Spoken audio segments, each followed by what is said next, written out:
ರಾತ್ರಿ ಮಲಗಿ ಬೆಳಗ್ಗೆ ಎದ್ದೇಳುವಷ್ಟರಲ್ಲಿ ಸಾಕಷ್ಟು ಚಿತ್ರಗಳು ನಿಮ್ಮ ಒಂದು ಮನಸ್ಸಿನಲ್ಲಿ ಬಂದು ಹೋಗಿರುತ್ತೆ. ನಿಮ್ಮ ಒಂದು ಮನಸ್ಸಿನ ಆಳದ ಒಳಗಡೆ ಈ ಒಂದು ಕನಸುಗಳು ಬಂದು ಹೋಗಿರುತ್ತೆ. ಸೊ ಬೆಳಗ್ಗೆ ಎದ್ದ ಕೂಡಲೇ ನಿಮ್ಗೆ ಆ ಒಂದು ಕನಸುಗಳು ನಿಜ ಆಗಿತ್ತಾ ಅಂತ ಅನ್ನಿಸುವಂತಹ ಭಾವ. ನೀವು ಅಲ್ಲೇ ಇದ್ದೀರೇನೋ, ಆ ಒಂದು ಕನಸಿನ ಒಳಗಡೆ ಆ ಒಂದು ಸನ್ನಿವೇಶದಲ್ಲಿ ನೀವು ಕೂಡ ಅಲ್ಲಿ ಇದ್ರಿ ಅನ್ನುವಂತಹ ಒಂದು ಭಾವ. ಈ ಒಂದು ಕನಸುಗಳಿಂದ ಹೊರಗಡೆ ಬರೋದಕ್ಕೆ ನಿಮ್ಗೆ ಸಾಕಷ್ಟು ಸಮಯಗಳೇ ತೆಗೆದುಕೊಳ್ಬಹುದು. ನೀವು ಕೆಲವೊಮ್ಮೆ ಕೆಟ್ಟ ಕನಸುಗಳು ಬೀಳ್ಬಹುದು, ಅಥವಾ ಕೆಲವೊಮ್ಮೆ ಒಳ್ಳೆ ಕನಸುಗಳು ಬೀಳ್ಬಹುದು. ಕೆಲವೊಮ್ಮೆ ನಿಮ್ಗೆ ಆಶ್ಚರ್ಯ ಆಗ್ಬೋದು, ಏನ್ ಹೇಳ್ತಾ ಇದೆ ಈ ಒಂದು ಕನಸಿಂದ, ಏನು ನನ್ಗೆ ಮೆಸೇಜ್ ಸಿಗ್ತಾ ಇದೆ ಅಂತ ನಿಮ್ಗೆ ಅನ್ಸಿರ್ಬೋದು ಅಲ್ವಾ ಸ್ನೇಹಿತರೆ. ಸೊ ಈ ಒಂದು ಕನಸುಗಳು ಬರೀ ಕನಸಷ್ಟೇ ಅಲ್ಲ, ಇದು ಒಂದು ಮೆಸೇಜ್ ಕೊಡ್ತಾ ಇರುತ್ತೆ ನಿಮ್ಗೆ. ನಿಮ್ಮ ಒಂದು ಸಬ್ ಕಾನ್ಶಿಯಸ್ ನಿಮ್ಗೆ ಗೊತ್ತಿಲ್ದಿರಂಗೆ ನಿಮ್ಮ ಒಂದು ಇನ್ನರ್ ವಾಯ್ಸ್ ನಿಮ್ಗೆ ಒಂದು ಮೆಸೇಜ್ ನ ಕಳಿಸ್ತಾ ಇರುತ್ತೆ. ಸೊ ನಿಮ್ಗೂ ಕೂಡ ಈ ಒಂದು ಎಕ್ಸ್ಪೀರಿಯನ್ಸ್ ಆಗಿದ್ರೆ ಈ ಒಂದು ವಿಡಿಯೋನ ಕಂಪ್ಲೀಟ್ ಆಗಿ ನೋಡಿ. ಈ ಒಂದು ಹೀಲಿಂಗ್ ಜರ್ನಿನಲ್ಲಿ ಈ ಒಂದು ನಮ್ಮ ಏನು ಸೈಕಾಲಜಿ ವಿಡಿಯೋಸ್ ನಾನು ಏನು ಮಾಡ್ತಾ ಇದ್ದೀನಿ ರೆಗ್ಯುಲರ್ ಆಗಿ, ಈ ಒಂದು ಹೀಲಿಂಗ್ ಜರ್ನಿನಲ್ಲಿ ಈ ಕನಸುಗಳು ಎಷ್ಟು ಮುಖ್ಯ ಅಂತ ಇವತ್ತು ತಿಳ್ಕೊಳ್ಳೋಣ ಸ್ನೇಹಿತರೆ. ತಪ್ಪದೆ ವಿಡಿಯೋನ ಕಂಪ್ಲೀಟ್ ಆಗಿ ನೋಡಿ. Yes, welcome back to my YouTube channel. ನೀವು ನೋಡ್ತಾ ಇದ್ದೀರಾ positive vibes Karnataka YouTube channel. ನಾನು ನಿಮ್ಮ Chaitra, narcissistic abuse recovery coach, ಜೊತೆಗೆ ಸರ್ವೈವರ್ ಕೂಡ. ಸ್ನೇಹಿತರೆ, ಇವತ್ತಿನ ವಿಡಿಯೋನಲ್ಲಿ ನಾವು ಈ ಕನಸುಗಳು ಯಾಕೆ ಬೀಳುತ್ತೆ, ಮತ್ತೆ ಈ ಒಂದು ಹೀಲಿಂಗ್ ಜರ್ನಿನಲ್ಲಿ ಈ ಒಂದು ಸೈಕಾಲಜಿಕಲ್ ವಾರ್ಫೇರ್ ನಡೆಯುವಂತಹ ಒಂದು ಸಂದರ್ಭದಲ್ಲಿ ಕನಸುಗಳ ಪ್ರಾಮುಖ್ಯತೆ ಏನು ಅನ್ನೋದನ್ನ ತಿಳ್ಕೊಳ್ತಾ ಹೋಗೋಣ ಸ್ನೇಹಿತರೆ. ಮೊದಲಿಗೆ ನಾವಿಲ್ಲಿ ಈ ಒಂದು ನಾರ್ಸಿಸಿಸ್ಟಿಕ್ ಅಬ್ಯೂಸ್ ಅಥವಾ ಟಾಕ್ಸಿಕ್ ಫ್ಯಾಮಿಲಿ ಪ್ಯಾಟರ್ನ್ ಇಂದ ನಾವು ಚೇತರಿಸ್ಕೊಳ್ತಾ ಇರುವಂತಹ ಸಂದರ್ಭದಲ್ಲಿ ನಮ್ಮ ಒಂದು ಅಜ್ಞಾನ ಮನಸ್ಸು ಇನ್ನು ನೋವು, ಭಯ, ತಪ್ಪು ಭಾವನೆ ಮತ್ತು ಕ್ಷಮೆಗಳನ್ನ ಸಂಸ್ಕರಣೆ ಮಾಡ್ತಾ ಇರುತ್ತೆ ಅನ್ನೋದನ್ನ ನಾವು ತಿಳ್ಕೊಳ್ಬೇಕಾಗುತ್ತೆ. ಜೊತೆಗೆ ನಿದ್ರೆನಲ್ಲಿ ಇರುವಾಗ್ಲೂ ಕೂಡ ಇದೇ ಒಂದು ಕನಸುಗಳು ಬಹಳ ಸಮಯ ನಮ್ಮ ಒಂದು ಮನಸ್ಸಿನಲ್ಲಿ ಮರೆ ಮಾಡಿರುವ ಸತ್ಯಗಳನ್ನ ಹೊರಹಾಕುತ್ತೆ. ಅಂತಂದ್ರೆ ಎಷ್ಟೋ ಸಾರ್ತಿ ನಮ್ಮ ಒಂದು ಸಬ್ ಕಾನ್ಶಿಯಸ್ ಅಲ್ಲಿ ಎಷ್ಟೋ ಒಂದು ಭಾವನೆಗಳು ಅಡಗಿ ಹೋಗಿರುತ್ತೆ, ಎಷ್ಟೋ ಒಂದು ಮನಸ್ಸಿನ ತೊಳಲಾಟಗಳು ಅಡಗಿ ಹೋಗಿರುತ್ತೆ. ಅದೆಲ್ಲವೂ ಕೂಡ ಹೊರಗೆ ಬರ್ಬೇಕು ಅಂತಂದ್ರೆ ಈ ಒಂದು ಡ್ರೀಮ್ಸ್ ವೆರಿ ವೆರಿ ಇಂಪಾರ್ಟೆಂಟ್. ನಮ್ಮ ಒಂದು ಸಬ್ ಕಾನ್ಶಿಯಸ್ ಅಂತಂದ್ರೆ ನಮ್ಮ ಒಂದು ಏನು ಅಜ್ಞಾನದ ಒಳಗಡೆ ಇರುವಂತಹ, ಅಂದ್ರೆ ನಮ್ಮ ಒಂದು ಕಾನ್ಶಿಯಸ್ಗೆ ಗೊತ್ತಿರೋದಿಲ್ಲ, ಅದು ಸಬ್ ಕಾನ್ಶಿಯಸ್ ಸ್ಟೇಟ್ ಅಲ್ಲಿ ಇರುತ್ತೆ. ಅಂತಹ ಒಂದು ಡ್ರೀಮ್ಸ್ ಗಳು ಹೊರಗಡೆ ಬರ್ಬೇಕು ಅಂತ ಅಂದ್ರೆ ಏನು, ಈ ಒಂದು ಮಲಗಿದಾಗ ನಾವು ರಾತ್ರಿಯ ಸಮಯದಲ್ಲಿ ಬೆಳಿಗ್ಗೆ ಏಳುವ ಹೊತ್ತಿಗೆ ಕೆಲವೊಂದು ಕನಸುಗಳು, ಆ ಒಂದು ಕನಸುಗಳ ಮುಖಾಂತರ ನಮ್ಮ ಒಂದು ಮನದಾಳದ ಭಾವನೆಗಳು ಹೊರಗಡೆ ಬರುತ್ತೆ ಅನ್ನೋದನ್ನ ನಾವು ಅರ್ಥ ಮಾಡ್ಕೊಳ್ಬೇಕಾಗುತ್ತೆ. ಸೊ ನಂದು ಕೂಡ ಒಂದು ಪರ್ಸನಲ್ ಎಕ್ಸ್ಪೀರಿಯನ್ಸ್ ಇದೆ recently. Before that I want to tell you the first point in English also. When we are healing from narcissistic abuse or toxic family patterns, our subconscious mind continues to process pain, fear, guilt and forgiveness even while we sleep. That's why dreams often reveal what our conscious mind hides. ಅಂದ್ರೆ ನಮ್ಮ ಒಂದು conscious mind ಏನಿದೆ, conscious ಅಂದ್ರೆ ನಾವು ಏನ್ ಇವಾಗ ಎಚ್ಚರಿಕೆ ಇದೆ ನಮ್ಗೆ, ನಾವ್ ಏನ್ ನೋಡ್ತಾ ಇದೀವಿ, ಏನ್ ತಿಂತೀವಿ, ಎಲ್ಲಿ ಹೋಗ್ತೀವಿ, ಇದೆಲ್ಲವೂ ಕೂಡ ನಮ್ಮ ಒಂದು ಕಾನ್ಶಿಯಸ್ ಮೈಂಡ್ಗೆ ಗೊತ್ತಿರುತ್ತೆ. ಅದೇ ನಮ್ಮ ಒಂದು ಸಬ್ ಕಾನ್ಶಿಯಸ್ ಮೈಂಡ್ ಅಲ್ಲೂ ಕೂಡ ಕೆಲವೊಂದು ವಿಚಾರಗಳು ನಮ್ಗೆ ಗೊತ್ತಿರುತ್ತೆ, ಬಟ್ ಅದು ನಮ್ಮ ಒಂದು ಕಾನ್ಶಿಯಸ್ ಸ್ಟೇಟ್ಗೆ ಬಂದಿರೋದಿಲ್ಲ, ಅದು ಹೈಡ್ ಆಗಿರುತ್ತೆ. ಓಕೆನಾ? So that's why dreams often reveal what our conscious mind hides. ನಮ್ಮ ಒಂದು ಕಾನ್ಶಿಯಸ್ ಮೈಂಡ್ ಏನು ಬಚ್ಚಿಟ್ಟಿರುತ್ತೆ ಆ ಒಂದು ಫೀಲಿಂಗ್ಸ್ ಅನ್ನ ಈ ಡ್ರೀಮ್ಸ್ ರಿವೀಲ್ ಮಾಡುತ್ತೆ ಅನ್ನೋದನ್ನ ನಾವಿಲ್ಲಿ ತಿಳ್ಕೊಳ್ಬೇಕು ಸ್ನೇಹಿತರೆ. ನನ್ನೊಂದು ಪರ್ಸನಲ್ ಎಕ್ಸ್ಪೀರಿಯನ್ಸ್ ಕೂಡ ನಿಮ್ ಜೊತೆ ಹಂಚ್ಕೊಳ್ಳೋದಕ್ಕೆ ಇಷ್ಟಪಡ್ತೀನಿ. ಇಲ್ಲಿ ನೋಟ್ ಮಾಡ್ಕೊಂಡಿದೀನಿ. ನನ್ಗೆ 2 ಕನ್ಸು ಬಿತ್ತು ಮೊನ್ನೆ, ಅಂದ್ರೆ ಇವತ್ತು ಬೆಳಗಿನ ಜಾವ ಒಂದು ಅದ್ಭುತವಾದಂತಹ ಕನ್ಸು. ನಿನ್ನೆ ಒಂದು ಡೀಪ್ ಸ್ಲೀಪ್ ಅಲ್ಲಿ ಇದೆ, ಅದಕ್ಕೂ ಮುಂಚೆ ಮೊನ್ನೆ ನನ್ಗೊಂದು ಕೆಟ್ಟ ಕನ್ಸು ಅಂದ್ರೆ ಅದು ಸ್ವಲ್ಪ ಭಾಸ ಆಗೋ ತರ, ಡೈರೆಕ್ಟ್ ಆಗಿ ನಾನು ನೋಡದೇ ಇದ್ರು ನನ್ಗೆ ಫೀಲ್ ಆಗೋ ರೀತಿ ಆಗ್ತಾ ಇತ್ತು. ಅದು ಕೂಡ ನಾನು ನಿಮ್ಗೆ ಹಂಚ್ಕೊಳ್ತೀನಿ. ಸೊ ನಿಮ್ಮ ಒಂದು ಹೀಲಿಂಗ್ ಜರ್ನಿನಲ್ಲಿ ಏನ್ ಬೇಕೋ ಅದನ್ನ ಮಾತ್ರ ತೆಗೆದುಕೊಳ್ಳಿ. So try to be very positive and let's heal together. Okay, so recently I saw 2 different dreams. One was dark, filled with conflict and fear. My mother choked me, my brother's anger. It felt like the old family pattern replying itself. But the next morning I had a deep sleep. Today morning I dreamt of flying high above the ground, free and weightless. Okay, it was not just a dream, it was a message. You are rising above the pain. ಅಂದ್ರೆ ಇಲ್ಲಿ ಅರ್ಥ ಮಾಡ್ಕೊಳ್ಬೇಕು ಸ್ನೇಹಿತರೆ. ಇತ್ತೀಚೆಗೆ ನನಗೆ 2 ಕನಸು, ಅಂದ್ರೆ 2 ವಿಭಿನ್ನವಾದ ಕನಸು ಬೀಳತ್ತೆ. ಒಂದು ಕತ್ತಲು ಅಂದ್ರೆ ಡಾರ್ಕ್ನೆಸ್ ತುಂಬಿರುವಂತಹ ಒಂದು ಕನಸು. ಈ ಒಂದು ಕನಸಲ್ಲಿ ಅಮ್ಮ ನನಗೆ ಕತ್ತು ಹಿಸುಕುವಂತಹ ಒಂದು ಭಾವ. ಆಕ್ಚುಲಿ ನಂಗೆ ಅದು ಫೀಲ್ ಆಯ್ತು, ಅಂದ್ರೆ ಹೇಳ್ತೀನಿ ನಿಮ್ಗೆ. ಫಸ್ಟ್ ಇಲ್ಲಿ ಬರ್ಕೊಂಡಿರೋದನ್ನ ಹೇಳ್ಬಿಡ್ತೀನಿ, ಓಕೆನಾ? ಅಮ್ಮ ನನ್ನ ಕತ್ತು ಹಿಡಿಯುವಂತಹ ಒಂದು ಭಾವ, ಅಂದ್ರೆ ಕತ್ತೋರು ಹಿಸುಕಿದಂತಹ ಒಂದು ಭಾವ. ತಮ್ಮನ ಒಂದು ಕೋಪ ಕೂಡ, ಜೊತೆಗೆ ಕೋಪ ಅಂದ್ರೆ ಡೈರೆಕ್ಟ್ ನನ್ ಮೇಲೆ ಕೋಪ ಅಂತಲ್ಲ, ತಮ್ಮನ ಒಂದು ಮನದಾಳದ ನೋವು ಅನ್ನುವ ರೀತಿಯಲ್ಲಿ. ಹಳೆಯ ಕುಟುಂಬದ ನೋವು ಮತ್ತೆ ಜೀವಂತವಾದಂತೆ, ಕುಟುಂಬದ ನೋವು ಮತ್ತೆ ಜೀವಂತ ಪಡೆಯುವಂತಹ ಒಂದು ಭಾವನೆ. ಆದರೆ ಅದರ ನಂತರ ಅದಾದ ನಂತರ ಮಾರನೇ ದಿನ ಏನಾಯ್ತು, ಡೀಪ್ ಸ್ಲೀಪ್ ಅಂತಂದ್ರೆ ಚೆನ್ನಾಗಿ ನಿದ್ರೆ ಬಂತು, ಯಾವುದೇ ಒಂದು ಕನಸು ಬೀಳಿಲ್ಲ. ತದನಂತರ ಇಂದು ಮುಂಜಾನೆ ಬೆಳಿಗ್ಗೆ ನನಗೆ ಭೂಮಿಯಿಂದ ಎತ್ತರಕ್ಕೆ ಹಾರುತ್ತಿರುವ ಒಂದು ಕನಸನ್ನ ಕಾಣ್ತೀನಿ. ತೂಕವಿಲ್ಲದ, ನನಗೆ ವೆಯ್ಟ್ ಅಂದ್ರೆ ನಾನೇನು ಭಾರ ಅಂತ ನನ್ಗೆ ಅನ್ಸ್ತಿರೋದಿಲ್ಲ. ಸೊ ತೂಕವಿಲ್ಲದ ಸ್ವತಂತ್ರವಾಗಿ, ಅದು ಕೇವಲ ಕನಸಲ್ಲ, ಅದು ಸಂದೇಶ. ನೀನು ನೋವಿನ ಮೇಲೆ ಹಾರುತ್ತಾ ಹೋಗುತ್ತಿದ್ದೀಯಾ, ಅಂದ್ರೆ ನೋವಿಗಿಂತ ಮೀರಿ ಹಾರುತ್ತಾ ಹೋಗುತ್ತಿದ್ಯಾ ಅನ್ನೋ ಒಂದು ಭಾವ. ಸೊ ಇಲ್ಲಿ ನಾವ್ ಏನ್ ಅರ್ಥ ಮಾಡ್ಕೊಳ್ಬೇಕು ಅಂತಂದ್ರೆ ಸ್ನೇಹಿತರೆ, ಸೊ ನನ್ಗೆ ಇದಾಗಿದ್ದು real, it is very real. ನಾನು ಅಮ್ಮನ್ಗೂ ಕೂಡ ಹೇಳ್ದೆ ಇದು ಕನ್ಸ್ ಅಂತ. ನನ್ನ ಪ್ರೀವಿಯಸ್ ವಿಡಿಯೋನಲ್ಲೂ ನಿಮ್ಗೆ ಹೇಳಿದ್ದೆ, ನಾನು ಕನ್ಸ್ ಇದ್ದಿತ್ತು ಹೇಳ್ತೀನಿ ಅಂತ ಅಂದ್ಬಿಟ್ಟು. ಯಾಕಂತಂದ್ರೆ ಇಲ್ಲಿ ನಾವೆಲ್ಲ ಪ್ರತಿಯೊಬ್ರು ಕೂಡ ಈ ಒಂದು ಜನರೇಷನ್ ಟ್ರಾಮಾನಲ್ಲಿ ಇದೀವಿ. ಸೊ ಇದನ್ನ ನಾವು ಮೀರಿ ಬೆಳೆಯುವಾಗ ಪ್ರತಿಯೊಂದು ಹಂತದಲ್ಲೂ ನಮ್ಗೆ ಏನು ಒಂದು ಸೈಕಾಲಜಿಕಲ್ ವಾರ್ಫೇರ್ ಅನ್ನೋದು ಆಗ್ತಾ ಇರುತ್ತೆ. ಸೊ ಇದು ಎಂಪತ್ಗಳಲ್ಲೂ ಆಗುತ್ತೆ, ನಾನ್ ಎಂಪತ್ಸ್ ಅಲ್ಲೂ ಆಗುತ್ತೆ. ಸೊ ಎಂಪತ್ಸ್ ಅಲ್ಲಿ ಜಾಸ್ತಿ ಪೇನ್ ನಾವೆಲ್ಲರೂ ಪೇನ್ ನ ಫೀಲ್ ಮಾಡ್ತಾ ಇರ್ತೀವಲ್ವಾ, ಅದಕ್ಕೆ ನಮ್ಗೆ ಜಾಸ್ತಿ ಒಂದು ಪಾಯ್ಸನಸ್ ಅಂಶ ನಮ್ಮ ಒಳಗಡೆ ಇರುತ್ತೆ. ಎಲ್ಲರದು ಒಂದು ಶ್ಯಾಡೋಸ್ ನಾವ್ ಹೇಳ್ಕೊಂಡು ನಾವ್ ಅದನ್ನ ರಿಲೀಸ್ ಮಾಡ್ಬೇಕಾದ್ರೆ ತುಂಬಾನೇ ಒಂದು ಸೈಕಾಲಜಿಕಲ್ ವಾರ್ಫೇರ್ ಅನ್ನೋದು ಆಗತ್ತೆ. ಸೊ ಎಲ್ಲರಲ್ಲೂ ಆಗುತ್ತೆ, ಬೇರೆ ಬೇರೆ ಒಂದು ಫ್ರೀಕ್ವೆನ್ಸಿನಲ್ಲಿ ಆಗ್ತಾ ಹೋಗುತ್ತೆ. ಸೊ ನನ್ಗೆ ಮೊನ್ನೆ ಒಂದು ಕನ್ಸಲ್ಲಿ ಹೇಳಿದೆ ಅಲ್ವಾ, ನನ್ನ ಅಮ್ಮ ನನ್ಗೆ ಒಂದ್ ರೀತಿನಲ್ಲಿ ಒಂದು ಏನು ನಕಾರಾತ್ಮಕವಾಗಿ ಒಂದು ಏನು ಭಾವನೆ ನನಗೆ ಬರುವ ರೀತಿ, ಅಂದ್ರೆ ನನ್ನ ಒಂದು ಕತ್ತು ಹಿಸ್ಕುವ ರೀತಿಯಲ್ಲಿ ಆಗ್ತಾ ಇತ್ತು. ಜೊತೆಗೆ ನನ್ನ ತಮ್ಮ ಕೂಡ ತುಂಬಾ ಇಬ್ಬರ ಮೇಲೂ ಕೋಪ, ಅಂದ್ರೆ ಅವನು ಕೂಡ he was really very helpless ಅಂತಾನೆ ಹೇಳ್ಬೋದು. ಆ ರೀತಿ ಅವನು ತುಂಬಾನೇ ನೋವಲ್ಲಿ ಇದ್ದ ಅಂತ ಹೇಳ್ಬೋದು. ನನ್ಗೆ ತುಂಬಾನೇ ಒಂದು ಸಂಕಟ, ಯಾಕೆ ಈ ರೀತಿ ನನ್ನ ತಮ್ಮ ಹೀಗೆ ನೋವಲ್ಲಿದ್ದಾನೆ, ಯಾಕೆ ಈ ರೀತಿ ನಮ್ಮ ಅಮ್ಮ ಈ ರೀತಿ ಮಾಡ್ತಿದ್ದಾರೆ ಅಂತ ಅನ್ಬಿಟ್ಟು. ಸೊ ಅದಾದ ನಂತರ ನನಗೆ ಆದಂತಹ ರಿಯಲೈಸೇಷನ್ ಏನು ಅಂತಂದ್ರೆ, each and every one of us we are searching for our truth. ಅಂದ್ರೆ ನಾವು ಒಂದು ಕನ್ಫ್ಯೂಷನ್ ಸ್ಟೇಟ್ ಅಲ್ಲಿ ಇರ್ತೀವಿ. ಪ್ರತಿಯೊಬ್ರು ಕೂಡ ಒಂದು ಸತ್ಯಕ್ಕಾಗಿ ಹುಡುಕಾಟ ನಡೆಸ್ತಾ ಇರ್ತೀವಿ, ಜೀವನದ ಒಂದು ಸತ್ಯಕ್ಕಾಗಿ ಹುಡುಕಾಟ ನಡೆಸ್ತಾ ಇರ್ತೀವಿ, ಒಂದು ಮಾನಸಿಕ ತೊಳಲಾಟದಲ್ಲಿ ಇರ್ತೀವಿ. ಈ ತರ ಸಂದರ್ಭದಲ್ಲಿ ಏನಾಗುತ್ತೆ ಅಂದ್ರೆ, ಪ್ರತಿ ಸರ್ತಿ ನಾವು ಒಂದು ಹಂತದಿಂದ ಇನ್ನೊಂದು ಹಂತಕ್ಕೆ ನಮ್ಮ ಒಂದು ಆತ್ಮ ಎವಾಲ್ವ್ ಆಗುವಂತಹ ಸಂದರ್ಭದಲ್ಲಿ, ಆತ್ಮ ಸಂಸ್ಕರಣೆ ಆಗುವಂತಹ ಸಂದರ್ಭದಲ್ಲಿ ಏನಾಗುತ್ತೆ, ಈ ರೀತಿ ಒಂದು ನಮ್ಮ ಒಂದು ಅಸ್ತಿತ್ವದ ಒಂದು ಪ್ರಶ್ನೆ ಬರುತ್ತೆ. ಇದು ಯಾಕೆ ಆಗುತ್ತೆ ಅಂತಂದ್ರೆ, ನಮ್ಮ ಒಂದು ಇನ್ನರ್ ಚೈಲ್ಡ್ ಒಂದು ಕಿರುಚಾಟ ಮಾಡ್ತಾ ಇರುತ್ತೆ. ಅಂದ್ರೆ ನಾವು ಒಂದು ಮಗು ಇದ್ದಂತಹ ಸಂದರ್ಭದಲ್ಲಿ ಏನಾಗಿರುತ್ತೆ, ಒಂದು ಸರಿಯಾದ ಒಂದು ಮೆಚೂರ್ಡ್ ಪ್ರೀತಿ ಸಿಗದೆ ಇರುವಂತಹ ಕಾರಣ, ಮೆಚೂರ್ಡ್ ಲವ್ ಸಿಗದೆ ಇರುವಂತಹ ಕಾರಣ ಏನಾಗುತ್ತೆ, ಆಗ ನಮ್ಮ ಒಂದು ಮನಸ್ಸು, ನಮ್ಮ ಒಂದು ಆತ್ಮ ಕಿರ್ಚಾಡ್ತಾ ಇರುತ್ತೆ. ಆಗ ಏನ್ ಮಾಡ್ತೀವಿ ನಾವು, ಸೊ ನಮ್ಮನ್ನ ನಾವೇ ಸೇವ್ ಮಾಡ್ಕೊಳ್ಳುವಂತಹ ಒಂದು ಏನು ಟೆಕ್ನಿಕ್ ನ ನಾವು ಮಗು ಇರುವಾಗ್ಲೇನೆ ನಾವು ಬೆಳೆಸ್ಕೊಂಡಿರ್ತೀವಿ. ಸೊ ದೊಡ್ಡವ್ರಾಗ್ತಾ ಆಗ್ತಾ ಏನಾಗುತ್ತೆ, ನಮ್ಮ ಒಂದು ಇನ್ನರ್ ಚೈಲ್ಡ್ ಸಪ್ರೆಸ್ ಆಗ್ತಾ ಇರುತ್ತಲ್ವಾ, ಸ್ವಲ್ಪ ನಾವು ಒಂದು ಮಿಡಲ್ ಏಜ್ ಬಂದಾಗ ಏನಾಗುತ್ತೆ, ನಮ್ಮ ಒಂದು ಇನ್ನರ್ ಚೈಲ್ಡ್ ಹೀಲ್ ಆಗಿಲ್ಲ ಅಂತ ಅಂದಾಗ ಏನಾಗುತ್ತೆ, ಕನ್ಫ್ಯೂಷನ್ ಜಾಸ್ತಿ ಆಗುತ್ತೆ. ಏನಾದ್ರೂ ಒಂದ್ ಸ್ವಲ್ಪ ಮಾನಸಿಕವಾಗಿ ನಮ್ಗೆ ತೊಂದರೆಗಳು ಉಂಟಾದಾಗ ಏನಾಗುತ್ತೆ, ನಮ್ಮ ಅಸ್ತಿತ್ವ ಶೇಕ್ ಆಗುವಂತಹ ಒಂದು ಸನ್ನಿವೇಶ ಸೃಷ್ಟಿಯಾಗುತ್ತೆ. ಸೊ ಅಂತಹ ಸಂದರ್ಭದಲ್ಲಿ ಈಗ ನನ್ನ ತಾಯಿ ಬಗ್ಗೆ ನಾನು ಹೇಳೋದಾದ್ರೆ, ಇವಾಗ ನನ್ಗೆ ಅವರು ಆ ರೀತಿ ಒಂದು ಕತ್ತು ಹಿಸ್ಕುವಂತಹ ಒಂದು ಆ ರೀತಿ ಒಂದು ಕನ್ಸು ನಂಗೆ ಬಿತ್ತು ಅಂದ್ರೆ ನನ್ನ ತಾಯಿ ಕೆಟ್ಟವ್ರ ಅಂತಂದ್ರೆ ಇಲ್ಲ, ಖಂಡಿತವಾಗ್ಲೂ ಇಲ್ಲ. ಅದೇನಾಗ್ತಾ ಇದೆ ಅಲ್ಲಿ ಅಂತಂದ್ರೆ, ಅವರೇ ಒಂದು ಅಸ್ತಿತ್ವದ ಪ್ರಶ್ನೆ ಬರುತ್ತೆ. ಫಾರ್ ಎಕ್ಸಾಂಪಲ್, ಇವಾಗ ಇಷ್ಟು ದಿವಸ ನಾನು ದೂರ ಇರ್ಬೇಕಾದಂತ ಪರಿಸ್ಥಿತಿ, ಅದು ಏನು ನಾನೇ ಆಯ್ಕೆ ಮಾಡ್ಕೊಂಡಂತದ್ದು. ಸೊ ಇಲ್ಲಿ ನನ್ನ ತಾಯಿಗೂ ಕೂಡ ನನ್ನ ಮೇಲೆ ಅತಿಯಾದ ಪ್ರೀತಿ, ಮಕ್ಕಳ ಮೇಲೆ ಅತಿಯಾದ ಪ್ರೀತಿ ಇರೋದ್ರಿಂದ ಏನಾಗುತ್ತೆ, ನಮ್ಮ ಒಂದು ಡಿಸಿಷನ್ಸ್ ಏನಾಗುತ್ತೆ, ಅವರ ಒಂದು ಅಸ್ತಿತ್ವಕ್ಕೆ ಶೇಕ್ ಆಗುವಂತಹ ರೀತಿ ಮಾಡುತ್ತೆ.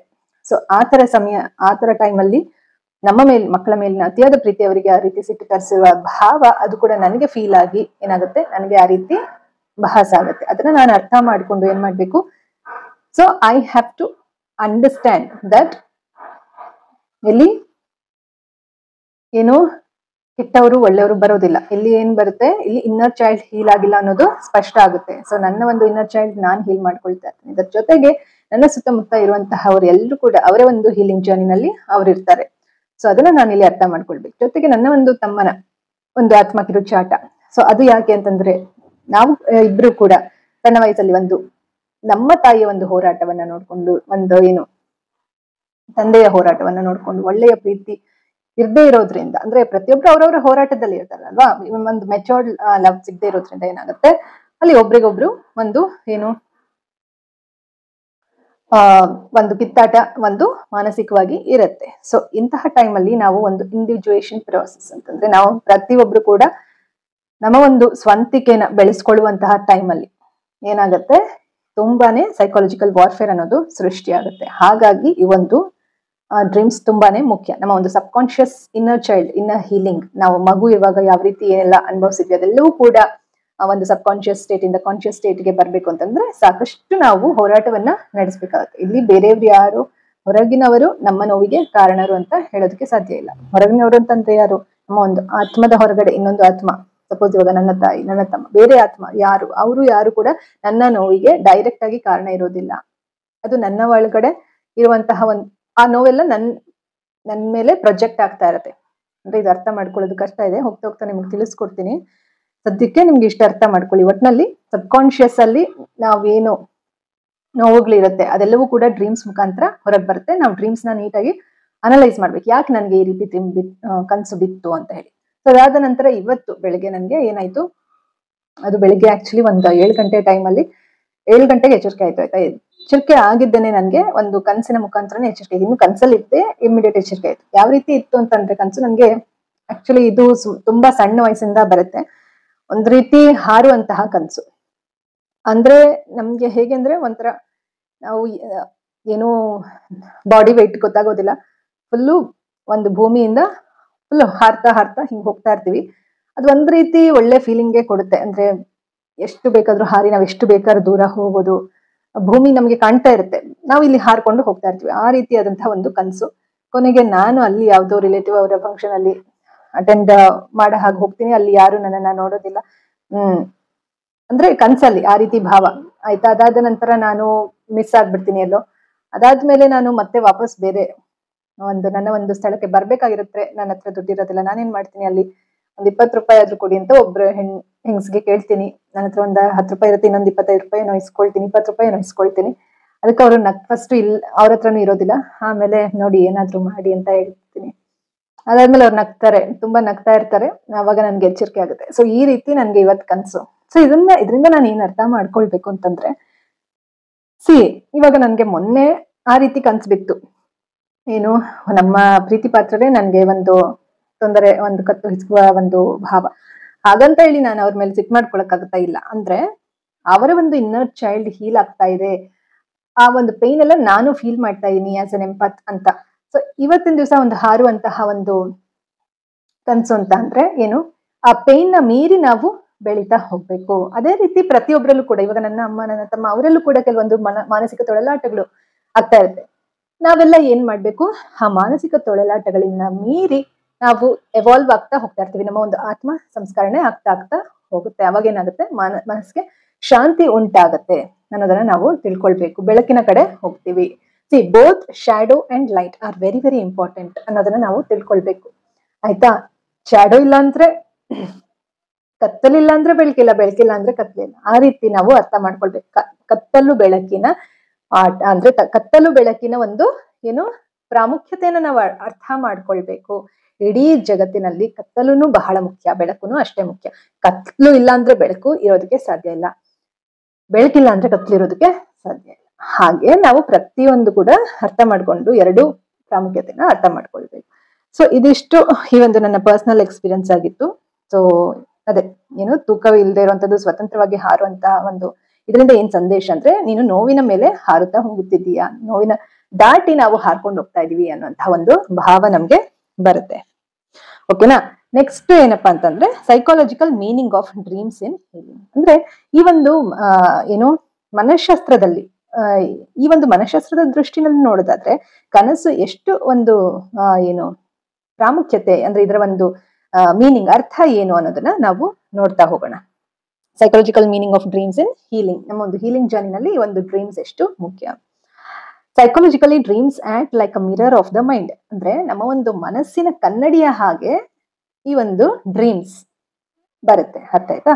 They help us integrate unprocessed emotions. ಅಂದ್ರೆ ಪ್ರೋಸೆಸ್ ಆಗದೆ ಇರುವಂತಹ ಎಮೋಷನ್ಸ್, ಆಯ್ತಾ, ಸಂಸ್ಕರಣೆ ಆಗದೆ ಇರುವಂತಹ ಸಂಸ್ಕರಿಸದ ಭಾವನೆಗಳನ್ನ ಒಗ್ಗೂಡಿರುತ್ತೆ ಯಾವುದು ಈ ಒಂದು ಕನಸುಗಳು, ಆಯ್ತಾ. They help us integrate unprocessed emotions. Unprocess ಆಗಿರುವಂತಹ ಎಮೋಷನ್ಸ್ ನ ಇದು ಇಂಟಿಗ್ರೇಟ್ ಒಟ್ಟುಗೂಡಿಸುತ್ತೆ ಅಂತ ಅಂದ್ಬಿಟ್ಟು. What Carl Jung called the dialogue between the conscious and the unconscious.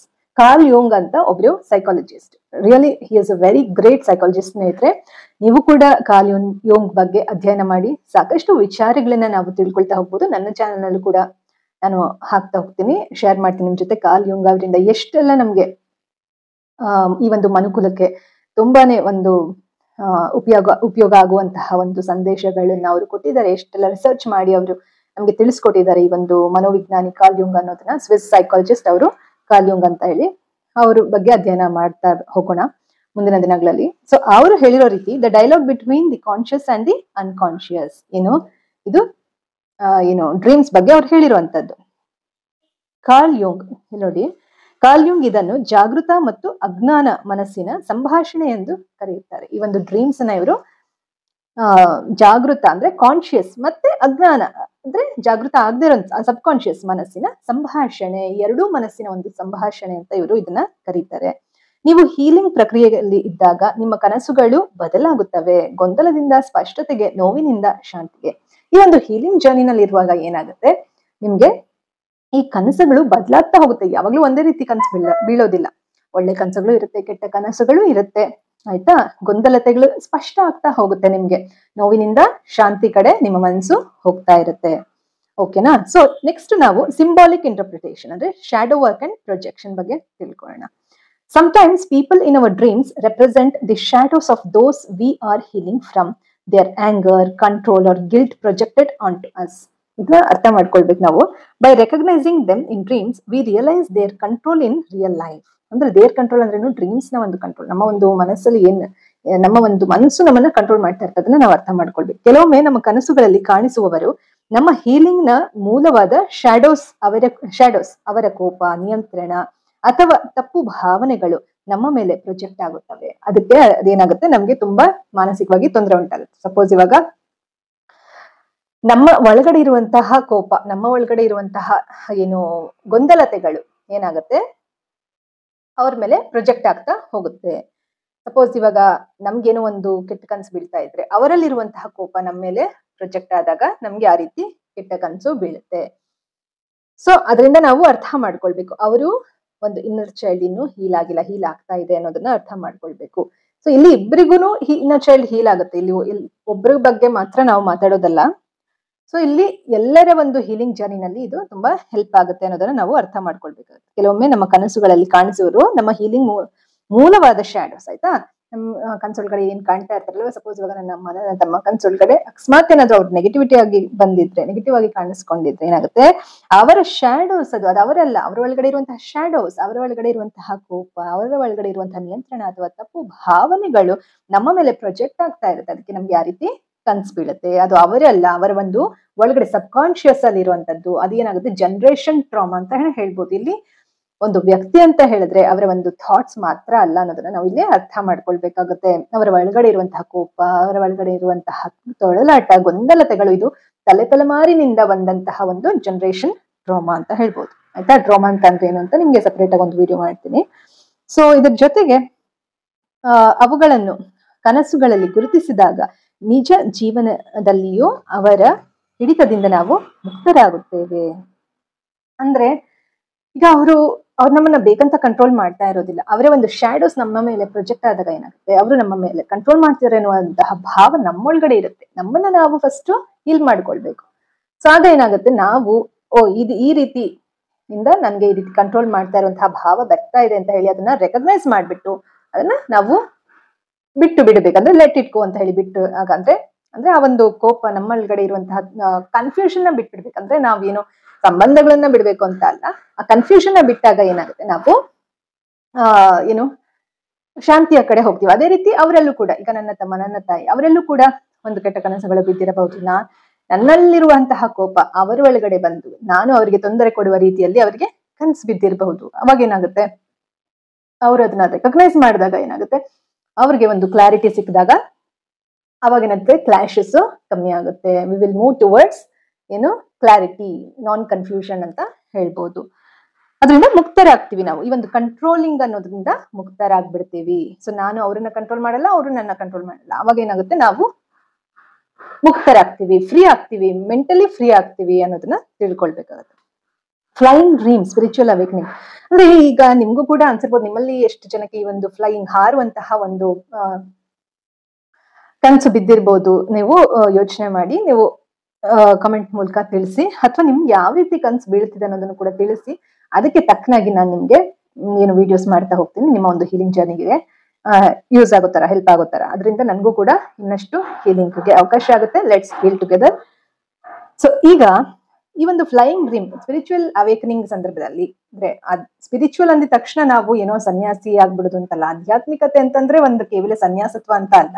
ಆಧ್ಯಾತ್ಮಿಕತೆ ಅಂತಂದ್ರೆ ಒಂದು ಇಂಡಿವಿಜುಯೇಷನ್ ಪ್ರೋಸೆಸ್ ಅಂತ ಅನ್ಬಿಟ್ಟು, ಸ್ಪಿರಿಚುವಲ್ ಅವೇಕನಿಂಗ್ ಅಂದ್ರೆ ಒಂದು ನಾವೇನು ಅಜ್ಞಾನದಿಂದ ಜ್ಞಾನದ ಕಡೆ, ನಮ್ಮ ಒಂದು ಸಬ್ ಕಾನ್ಶಿಯಸ್ ಮತ್ತೆ ಕಾನ್ಶಿಯಸ್ ಎರಡು ಮರ್ಜ್ ಆಗಿ ನಾವು ಒಂದು ಅವೇರ್ನೆಸ್ ಮೂಡುವಂತದ್ದು ನಿಜವಾಗ್ಲೂ ಸ್ಪಿರಿಚುವಲ್ ಅವೇಕನಿಂಗ್ ಅಂತ ಹೇಳ್ಬೋದು. ನಿಮ್ಗೆ ಹೇಳಿದೆ ನಾನು, ಮೇ ತಿಂಗಳಲ್ಲಿ ನಂಗೆ ಬ್ರೈನ್ ರಿವೈರಿಂಗ್ ಆಯ್ತು, ಅದು ಸ್ಪಿರಿಚುವಲ್ ಅವೇಕನಿಂಗ್.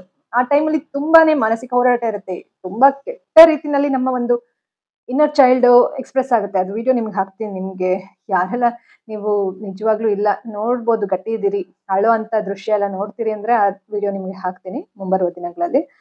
ಸೊ ಅದು ಹೀಲಿಂಗ್. ಅದು ಆಕ್ಚುಲಿ ಅಳೋದು ವೀಕ್ನೆಸ್ ಅಲ್ಲ ಸ್ನೇಹಿತರೆ. ಅಳೋಂಥದ್ದು ಯಾರು ಕೂಡ ವೀಕ್ನೆಸ್ ಅಂತ ಅನ್ಕೊಳ್ಬಾರ್ದು. ನಾವು ಗಟ್ಟಿ ಆಗೋದಕ್ಕೆ ಆ ರೀತಿ ಮಾನಸಿಕ ಹೋರಾಟ ನಮ್ಮಲ್ಲಿ ಆಗತ್ತೆ. ಸೊ ಈ ಒಂದು ಫ್ಲೈಯಿಂಗ್ ಡ್ರೀಮ್ ಏನಿದೆ ಅಲ್ವಾ, the dream of flying is one of the most powerful symbols of spiritual awakening. ಅಂದ್ರೆ ಈ ಒಂದು ಸ್ಪಿರಿಚುವಲ್ ಅವೇಕ್ನಿಂಗ್ ಅಲ್ಲಿ ಈ ಹಾರುವಂತಹ ಒಂದು ಡ್ರೀಮ್ ಇದೆ ಅಲ್ವಾ, ಇದು ತುಂಬಾ ಒಂದು ಪವರ್ಫುಲ್, ಅಂದ್ರೆ ತುಂಬಾ ಏನು ಏನು ನೋಡಿ, ಕನ್ನಡದಲ್ಲಿ ಹೇಳ್ತೀನಿ, ಹಾರುವ ಕನಸು ಒಂದು ಆಳವಾದ ಆತ್ಮ ಜಾಗೃತಿಯ ಚಿಹ್ನೆ, ಆತ್ಮ ಜಾಗೃತಿ ಮಾಡುವಂತಹ ಒಂದು ಚಿಹ್ನೆ. ಆಯ್ತಾ, ನಮ್ಮ ಒಂದು ಏನು ಸೋಲು ಅವೇಕ್ನಿಂಗ್ ಆಗುವಂತಹ ಒಂದು ಸೈನ್ ಅದು. ಆಯ್ತಾ, it means freedom, transcendence and release from emotional gravity. Emotional ಗ್ರಾವಿಟಿಯಿಂದ ಒಂದು ಫ್ರೀ ಆಗುವಂತದ್ದು, ಮತ್ತೆ ಟ್ರಾನ್ಸೆಂಡ್ ಆಗುವಂತದ್ದು, ರಿಲೀಸ್ ಆಗುವಂತದ್ದಕ್ಕೆ ಏನಂತೀವಿ, ಇದು ಫ್ಲೈಯಿಂಗ್ ಡ್ರೀಮ್, ಸ್ಪಿರಿಚುವಲ್ ಅವೇಕ್ನಿಂಗ್. ಆಯ್ತಾ, ಸೊ ಇದು ಪ್ರತಿಯೊಬ್ಬರಲ್ಲೂ ಹಂತ ಹಂತವಾಗಿ ಆಗುತ್ತೆ. ಇದು ಯಾರೋ ಒಬ್ರು ಬರೀ ನಮ್ಮ ಎಂಪತ್ಗಳಲ್ಲಿ ಆಗುತ್ತೆ ಅಂತಲ್ಲ, ಪ್ರತಿಯೊಬ್ಬರಲ್ಲೂ. ಇಲ್ಲಿ ನಾನು ಹೇಳೋದಿಷ್ಟೇನೆ ಸ್ನೇಹಿತರೆ, ಪ್ರತಿಯೊಬ್ಬ ಮನುಷ್ಯನಲ್ಲೂ ಕೂಡ ಇನ್ನರ್ ಚೈಲ್ಡ್ ಹೀಲಿಂಗ್ ಆಗ್ಲೇಬೇಕು. ಆ ಒಂದು ಇನ್ನರ್ ಚೈಲ್ಡ್ ಹೀಲಿಂಗ್ ಆಗ್ಬೇಕಂದ್ರೆ ಇದೆಲ್ಲವೂ ಕೂಡ ನಾವು ಸ್ಟೇಜಸ್ ಕ್ರಾಸ್ ಮಾಡ್ತಾ ಹೋಗ್ಬೇಕು. ಆಯ್ತಾ, ಸೊ ಇಲ್ಲಿ ನಾವೇನ್ ಅರ್ಥ ಮಾಡ್ಕೋಬೇಕಂದ್ರೆ, it means freedom, transcendence and release from emotional gravity. ಇದು ಸ್ವಾತಂತ್ರ್ಯ, ಅತೀತತೆ ಅಂತೇನೋ ಇದೆ, ನನ್ಗೆ ಅರ್ಥ ಆಗ್ತಿಲ್ಲ, ಮತ್ತು ಭಾವನಾತ್ಮಕ ಭಾರದ ಬಿಡುಗಡೆ ಅರ್ಥವನ್ನು ನೀಡುತ್ತದೆ. ಅಂದ್ರೆ ನಮ್ಮ ಒಂದು ಭಾರ ಏನಿರುತ್ತೆ ಮನಸ್ಸೊಳಗಡೆ, ಅದು ಕಮ್ಮಿ ಆಗುತ್ತೆ. ಆಕ್ಚುಲಿ ನಾನಿಲ್ಲಿ ನನಗೆ ಆಗ್ತಿರೋ ಒಂದು ಫೀಲಿಂಗ್ಸ್ ಅನ್ನೆಲ್ಲ ನಾನು ಒಂದು ಏನು ನೋಟ್ಸ್ ಮುಖಾಂತರ ಮಾಡ್ಕೊಂಡು, ಜೊತೆಗೆ ಅದನ್ನ ಸ್ವಲ್ಪ ರಿಸರ್ಚ್ ಮಾಡಿ ಬರ್ದಿಟ್ಕೊಂಡು ನಿಮ್ಗೆ ಹೇಳ್ತಾ ಇದೀನಿ. ಹಾಗಾಗಿ ಬರ್ದಿಟ್ಕೊಂಡಂದ್ರೆ ನಾನು ಬರೆಯುವಂಥದ್ದಲ್ಲ, ಇಲ್ಲಿ ನಾನು ChatGPT ಕೂಡ ಉಪಯೋಗಿಸ್ತಾ ಇದ್ದೀನಿ. ನನ್ಗೆ ಏನ್ ಅನ್ನಿಸ್ತಾ ಇದೆ ಅದನ್ನ ನಾನು ಯೂಸ್ ಮಾಡಿ, ಯಾಕಂದ್ರೆ ನನ್ಗೆ ಅನ್ಸೋದನ್ನೆಲ್ಲ ನಿಮ್ಗೆ ಹಾಗೆ ಹೇಳೋದು ಕಷ್ಟ ಆಗುತ್ತೆ. ನಾನಿಲ್ಲಿ ಏನು ಈ ಒಂದು ಟೆಕ್ನಾಲಜಿನೂ ಕೂಡ ಸಹಾಯ ತಗೊಂಡು ಅದ್ರ ಮುಖಾಂತರ ನಿಮ್ಗೆ ಹೇಳ್ತಾ ಇದ್ದೀನಿ ಸ್ನೇಹಿತರೆ. So it means freedom, transcendence and release, ಅದಾಯ್ತಲ್ವಾ.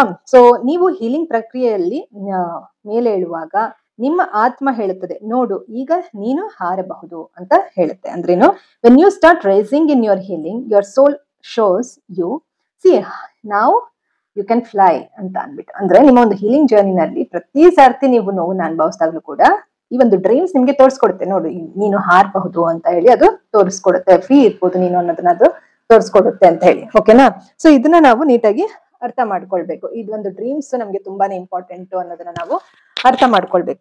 ಸೊ ನೆಕ್ಸ್ಟ್ ನಾವು how to work with dreams in healing. ಈ ಒಂದು ಡ್ರೀಮ್ಸ್ ಬಗ್ಗೆ ಯಾವ ರೀತಿ ನಾವು ಹೀಲ್ ಆಗ್ಬಹುದು, ಡ್ರೀಮ್ಸ್ ಜೊತೆಗೆ ನಾವು ಯಾವ ರೀತಿ ನಾವು ಏನು ಅದನ್ನ ಅರ್ಥೈಸ್ಕೊಂಡು ನಮ್ಮ ಒಂದು ಹೀಲಿಂಗ್ ಜರ್ನಿನಲ್ಲಿ ಅದನ್ನ ನಾವು ಅಳವಡಿಸ್ಕೊಳ್ಬಹುದು ಅನ್ನೋದನ್ನ ನೋಡ್ತಾ ಹೋಗೋಣ. Here are a few gentle steps. ಕೆಲವೊಂದು ಸ್ಟೆಪ್ಸ್ ಗಳಿದೆ, ಅದನ್ನ ನೀವು ಫಾಲೋ ಮಾಡಿದ್ರೆ ತುಂಬಾ ಒಳ್ಳೇದು ಸ್ನೇಹಿತರೆ. Write down your dreams as soon as you wake up. ನೀವು ಎದ್ದ ಕೂಡಲೇ ನಿಮಗೆ ಏನು ಡ್ರೀಮ್ಸ್ ಬಂದಿರುತ್ತಲ್ವಾ ಅದನ್ನ ಬರ್ದಿಡಿ. ನಾನು ಕೂಡ ಕೆಲವೊಂದು ಬರ್ದಿಟ್ಟಿದ್ದೀನಿ ಇತ್ತೀಚೆಗೆ. ಆಕ್ಚುಲಿ ನಾನು ಮುಂಚೆಯಿಂದ ಏನು ಬರ್ದಿಲ್ಲ, ಇತ್ತೀಚೆಗೆ ಬರೆಯೋದಕ್ಕೆ ಶುರು ಮಾಡಿದ್ದೀನಿ. ಬಟ್ ಕೆಲವು ಸತಿ ಬರೆಯೋದಕ್ಕೆ ಸಾಧ್ಯ ಆಗೋದಿಲ್ಲ. ಆದಷ್ಟು ನಿಮ್ಗೆ ಸಾಧ್ಯವಾದಾಗೆಲ್ಲನೂ ಕೂಡ ನಿಮ್ಗೆ ಏನ್ ಡ್ರೀಮ್ಸ್ ಬೀಳತ್ತಲ್ಲ ಅದನ್ನ ಎದ್ದು ಕೂಡಲೇ ಬರ್ದಿಟ್ಬಿಡಿ ಆಯ್ತಾ. ಅವಾಗ ಏನಾಗುತ್ತೆ, ಸಬ್ ಕಾನ್ಶಿಯಸ್ ಇಂದ ನಿಮ್ಮ ಒಂದು ಕಾನ್ಶಿಯಸ್ ಸ್ಟೇಟ್ಗೆ ಆ ಒಂದು ಡ್ರೀಮ್ಸ್ ಬಂದು ಅದರ ಒಂದು ಸಂದೇಶ ಅಂದ್ರೆ ಅದರ ಒಂದು ಮೆಸೇಜಸ್ ನಿಮ್ಗೆ ಕನೆಕ್ಟ್ ಆಗುತ್ತೆ, ನಿಮ್ಮ ಒಂದು ಕಾನ್ಶಿಯಸ್ ಮೈಂಡ್ಗೆ ಅದು ಬರುತ್ತೆ ಅಂತ ಹೇಳಿ. ಓಕೆನಾ. ಇದರ ಜೊತೆಗೆ feel the emotions in them, ಅಂದ್ರೆ ಫೀಲ್ ಮಾಡಿ ನಿಮ್ಮ ಒಂದು ಕನ್ಸಲ್ಲಿ ಏನೆಲ್ಲ ನಿಮ್ಗೆ ಎಮೋಷನ್ಸ್ ಬಂತು, ಏನೆಲ್ಲ ಒಂದು ನೀವು ಸನ್ನಿವೇಶಗಳು ನೋಡಿದ್ರಿ ಅದನ್ನ ಫೀಲ್ ಮಾಡ್ಬೇಕು. ಅದನ್ನ ಭಯ ಪಟ್ಕೊಂಡು ಅದನ್ನ ಬಿಟ್ಬಿಟ್ರೆ ಏನಾಗುತ್ತೆ, ಅದು ಸಬ್ ಕಾನ್ಶಿಯಸ್ ಅಲ್ಲೇ ಉಳಿದ್ ಬಿಡುತ್ತೆ. ಎದ್ ಕೂಡಲೇ ಅದನ್ನ ಫೀಲ್ ಮಾಡ್ಬೇಕು, ಅದನ್ನ ಮೆಲುಕ್ ಹಾಕ್ಬೇಕು, ಯೋಚನೆ ಮಾಡ್ಬೇಕು, ಅದ್ರ ಬಗ್ಗೆ ಬರ್ದಿಡ್ಬೇಕು, ಅಥವಾ ಒಂದು ಇಡೀ ದಿನ ಅದ್ರ ಬಗ್ಗೆ ಯೋಚನೆ ಮಾಡಿ ಅದರಿಂದ ಏನ್ ಮೆಸೇಜ್ ಸಿಗ್ತಾ ಇದೆ ಅನ್ನೋದನ್ನ ನೀವು ಮನದಟ್ಟು ಮಾಡ್ಕೊಳ್ಬೇಕಾಗತ್ತೆ. ಓಕೆನಾ.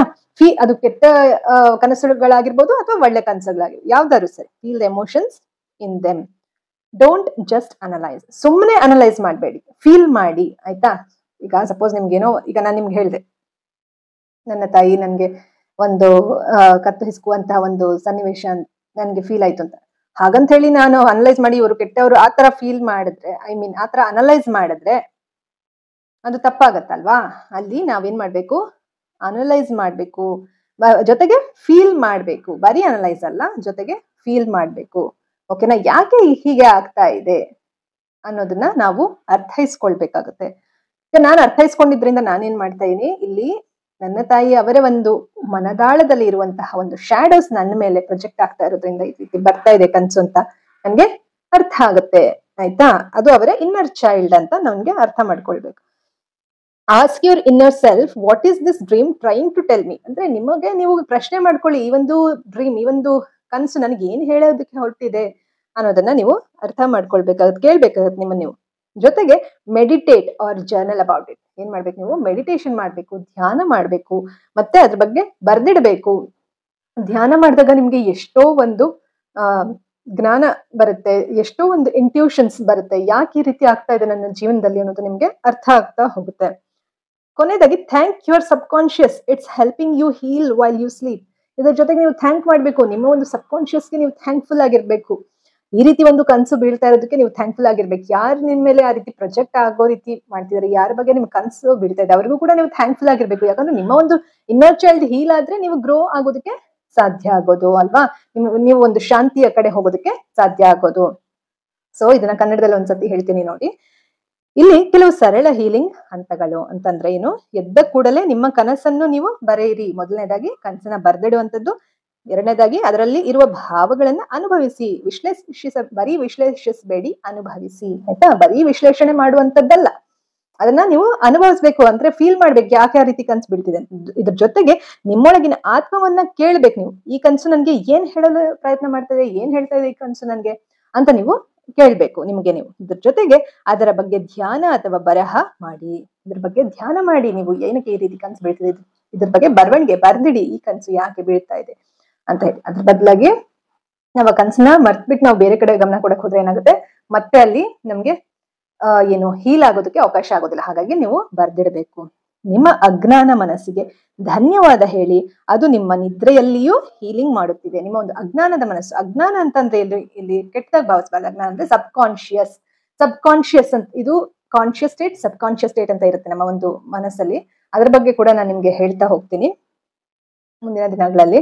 ಸೊ ಈ ಒಂದು ಸಬ್ ಕಾನ್ಶಿಯಸ್ ಅಲ್ಲಿ ಇರುವಂತಹ ಒಂದು ಮನಸ್ಸಿಗೆ ಧನ್ಯವಾದ, ಬಿ ಥ್ಯಾಂಕ್ಫುಲ್ ಫಾರ್ ದಟ್. ಅದು ನಿಮ್ಮ ನಿದ್ರೆಯಲ್ಲಿಯೂ ಹೀಲಿಂಗ್ ಮಾಡ್ತಾ ಇದೆ. ನೀವು ನಿದ್ದೆ ಮಾಡಿದಾಗ ನಿಮ್ಗೆ ಹೀಲಿಂಗ್ ಮಾಡುತ್ತೆ ಅನ್ನೋದನ್ನ ಅರ್ಥ ಮಾಡ್ಕೊಳ್ಬೇಕು. ಅದಕ್ಕೆ ನಿದ್ರೆ ಅನ್ನೋದು ತುಂಬಾನೇ ಅವಶ್ಯಕತೆ ಇದೆ ಅನ್ನೋದನ್ನ ನಾವು ಅರ್ಥ ಮಾಡ್ಕೊಳ್ಬೇಕು. ಓಕೆನಾ. ಈಗ ನೆಕ್ಸ್ಟ್ ಬಂದು healing message and conclusion. So ಇವಾಗ ಹೀಲಿಂಗ್ ಮೆಸೇಜ್ ನ ನಾವು ತಿಳ್ಕೊಳ್ತಾ ಹೋಗೋಣ. ಇದರಿಂದ ಏನು ನಾವು ಸಂದೇಶವನ್ನ ತಗೊಳ್ಬೇಕು ಅನ್ನೋದನ್ನ ಕೊನೆದಾಗ ನೋಡ್ತಾ ಹೋಗೋಣ. Dreams are not just illusions. ಇದು ಒಂದು ಬರೀ ಭ್ರಮೆ ಅಲ್ಲ. ಡ್ರೀಮ್ಸ್ ಅನ್ನೋದು ಬರೀ ಭ್ರಮೆ ಅಲ್ಲ, ಅವು ಆತ್ಮದ ನುಡಿಯಾಟಗಳು ಅಂತಂದ್ರೆ they are whispers from the soul. Whispers from the soul. ಪ್ರತಿಯೊಬ್ಬರ ಮನುಷ್ಯರಲ್ಲಿ ಕೂಡ ಒಂದು ಆತ್ಮ ಅನ್ನೋದು ಇರುತ್ತೆ. ಆ ಒಂದು ಆತ್ಮ ವಿಸ್ಪರ್ ಮಾಡ್ತಾ ಇರೋದು, ಹೇಳ್ತಾ ಇರೋದು ನಿಮ್ಗೆ. ಓಕೆನಾ. ಅದು ಭ್ರಮೆ ಅಷ್ಟೇ ಅಲ್ಲ ಡ್ರೀಮ್ ಅನ್ನೋದು ಅಂತ ಅಂದ್ಬಿಟ್ಟು. ಇದರ ಜೊತೆಗೆ ಕೆಲವೊಮ್ಮೆ ನೋವು ಶುದ್ಧಗೊಳಿಸಲು ದುಸ್ವಪ್ನಗಳಾಗಿ ಬರುತ್ತವೆ. ಅರ್ಥ ಆಯ್ತಾ. Sometimes they come as nightmares to cleanse pain. ನಿಮ್ಮ ಒಂದು ನೋವನ್ನ ಕ್ಲೆನ್ಸ್ ಮಾಡೋದಕ್ಕೆ ಈ ಒಂದು ದುಸ್ವಪ್ನಗಳು, ಈ ಒಂದು ನೈಟ್ ಮೇರ್ಗಳು, ಈ ಒಂದು ಕೆಟ್ಟ ಕನಸುಗಳು ಬರುತ್ತವೆ. ಸೊ ಈ ಒಂದು ಕನಸುಗಳು ನಿಮ್ಗೆ ಕೆಟ್ಟದ್ ಮಾಡೋದಿಲ್ಲ, ಬದಲಾಗಿ ಇದರಿಂದ ನಿಮ್ಗೆ ಒಳ್ಳೇದೇ ಆಗುತ್ತೆ ಅನ್ನೋದನ್ನ ನಾವು ಇಲ್ಲಿ ತಿಳ್ಕೊಳ್ಬೇಕಾಗುತ್ತೆ. And sometimes as wings to remind you that you are free. ಕೆಲವೊಮ್ಮೆ ನಿಮ್ಗೆ ರೆಕ್ಕೆಗಳ ರೀತಿಯಲ್ಲಿ ಕಾಣಬಹುದು, ನೀವು ಇವಾಗ ಫ್ರೀ ಆಗ್ತಾ ಇದ್ದೀರಾ, ನೀವು ಇವಾಗ ಎಲ್ಲಾ ಒಂದು ಹೋರಾಟಗಳಿಂದ ಮುಕ್ತರಾಗ್ತಿದ್ದೀರಿ ಅನ್ನೋ ರೀತಿ ಈ ಒಂದು ಕನಸು ನಿಮ್ಗೆ ಬರಬಹುದು. ಮತ್ತೆ ಕೆಲವೊಮ್ಮೆ ಹಾರುವ ಹಕ್ಕಿಗಳ ಹಾಗೆ, ಹಾರುವ ರೆಕ್ಕೆಗಳ ಹಾಗೆ ನೀನು ಮುಕ್ತ ಎಂದು ನಿಮ್ಗೆ ನೆನಪಿಸುವ ರೀತಿನಲ್ಲಿ ನಿಮ್ಗೆ ಕನಸುಗಳು ಬರ್ಬೋದು. ಪ್ರತಿ ಸಾರ್ತಿ ನೋವಿಂದ ನೀವು ಮುಕ್ತರಾಗುವಾಗ ಏನಾಗುತ್ತೆ, ಈ ರೀತಿ ಒಂದು ಹಾರಾಡುವಂತಹ ಒಂದು ಕನಸು ಕೂಡ ಬರುತ್ತೆ ಅಂತ ಅಂದ್ಬಿಟ್ಟು. ಮತ್ತೆ ಇದ್ರ ಜೊತೆಗೆ ಹಾಗಾಗಿ ಇವತ್ತು ರಾತ್ರಿ ಕಣ್ಣು ಮುಚ್ಚುವಾಗ ನಿನ್ನೊಳಗೆ ಹೇಳು, ಅಂದ್ರೆ tonight when you close your eyes tell to yourself, ನೀವು ಕೂಡ ಇವತ್ತು ರಾತ್ರಿ ಮಲ್ಕೊಂಡಾಗ ನಿಮ್ಗೆ ಏನ್ ಹೇಳ್ಬೇಕಂದ್ರೆ, my dreams are healing me, ನನ್ನ ಒಂದು ಕನಸುಗಳು ನನ್ನನ್ನು ಹೀಲ್ ಮಾಡ್ತಾ ಇದೆ, ನನ್ಗೆ ಹೀಲ್ ಆಗುವಂತೆ ಮಾಡ್ತಾ ಇದೆ ನನ್ನ ಕನಸು ಅಂತ ಅನ್ಕೊಂಡು ಮಲ್ಕೊಳ್ಳಿ. ಭಯ ಪಡಬೇಡಿ ಮಲ್ಗೋದಕ್ಕೆ. ಅಂದ್ರೆ ಕೆಟ್ಟ ಕನಸು ಬೀಳುತ್ತೆ ಅಂತ ಹೇಳಿ ಮಲ್ಗೋದನ್ನೇ ಬಿಡಬಾರ್ದು. ಮಲ್ಕೊಳ್ಳಿ, ಆ ಒಂದು ಡ್ರೀಮ್ಸ್ ನ, ಕೆಟ್ಟ ಕನಸು ಬಂದು ಹೋಗ್ಲಿ, ಅದರಿಂದ ನಿಮ್ಗೆ ಹೀಲ್ ಆಗುತ್ತೆ ಅಂತ ಹೇಳೋದಕ್ಕೆ ಇಷ್ಟಪಡ್ತೀನಿ ಸ್ನೇಹಿತರೆ. ಸೊ ಕೊನೆಯದಾಗಿ ಈ ಸಂದೇಶ ನಿಮ್ಮ ಹೃದಯವನ್ನು ಮುಟ್ಟಿದರೆ ಶಾಂತವಾಗಿ ಹೋರಾಡುತ್ತಿರುವ ಯಾರಿಗಾದ್ರೂ ಹಂಚಿ. ಅಂದ್ರೆ ಯಾರಿಗಾದ್ರೂ ಈ ರೀತಿ ಹೋರಾಟ ಮಾಡ್ತಾ ಇರುವಂತಹ ಒಂದು ಮನಸ್ಸುಗಳಿಗೆ ಈ ಒಂದು ಮೆಸೇಜ್ ನ ಶೇರ್ ಮಾಡಿ ಸ್ನೇಹಿತರೆ. ಓಕೆನಾ? ಸೈಕಾಲಜಿ, ರಿಕವರಿ ಮತ್ತು ಆತ್ಮಶಾಂತಿಯ ಕುರಿತು ಇನ್ನಷ್ಟು ವಿಡಿಯೋಗಳನ್ನ ನಾನು ಹಾಕ್ತಾ ಹೋಗ್ತೇನೆ. ಸೊ ಗೊತ್ತಾಯ್ತಲ್ವಾ ಸ್ನೇಹಿತರೆ, ಈ ಒಂದು ಡ್ರೀಮ್ಸ್ ಅನ್ನೋದು ತುಂಬಾ ಮುಖ್ಯ. ಸೊ ಇದಾಗಿತ್ತು ಇವತ್ತಿನ ವಿಡಿಯೋ. ಸೊ ನೀವು ಕೂಡ ನಿಮ್ಮ ಒಂದು ಕನಸುಗಳು ಒಳ್ಳೆ ರೀತಿ ಆಗಿರ್ಬೋದು, ಕೆಟ್ಟ ರೀತಿ ಕನಸುಗಳಾಗಿರ್ಬೋದು, ಅದನ್ನ ಬತ್ತಿಡೋದಕ್ಕೆ ಪ್ರಯತ್ನ ಮಾಡಿ. ಹಾಗೆ ಚೆನ್ನಾಗಿ ನಿದ್ದೆ ಮಾಡಿ, ನಿದ್ದೆ ಮಾಡಿದಷ್ಟು ನಾವು ಬೇಗ ಹೀಲ್ ಆಗ್ತೀವಿ ಅಂತ ಹೇಳ್ತಾ ಈ ಒಂದು ವಿಡಿಯೋನ ಇಲ್ಲಿಗೆ ಮುಗಿಸ್ತಾ ಇದೀನಿ. ಮುಂದಿನ ವಿಡಿಯೋನಲ್ಲಿ ಮತ್ತೊಮ್ಮೆ ಭೇಟಿಯಾಗೋಣ ಸ್ನೇಹಿತರೆ, ಒಂದು ಒಳ್ಳೆಯ ವಿಚಾರದೊಂದಿಗೆ. ಅಲ್ಲಿವರೆಗೂ think positive, be an optimist, life is beautiful and make the most of it. ಎಲ್ಲರಿಗೂ ಶುಭವಾಗಲಿ. ಧನ್ಯವಾದಗಳು.